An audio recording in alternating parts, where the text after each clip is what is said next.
প্রেমে ধোঁকা খেয়েছেন, কোনো রাস্তা খুঁজে পাচ্ছেন না কি করে তার সাথে সাক্ষাৎ হবে?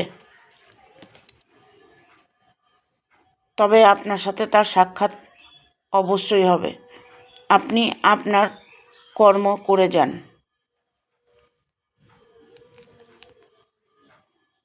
নতুন করে সে আপনার কাছে আবার ফিরে আসবে।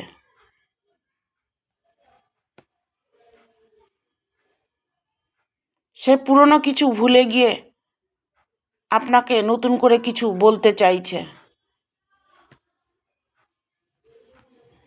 যে আপনার সঙ্গে শত্রুতামি করেছে সে মানুষটি আপনার জীবন থেকে অনেকটাই দূরে চলে যাবে।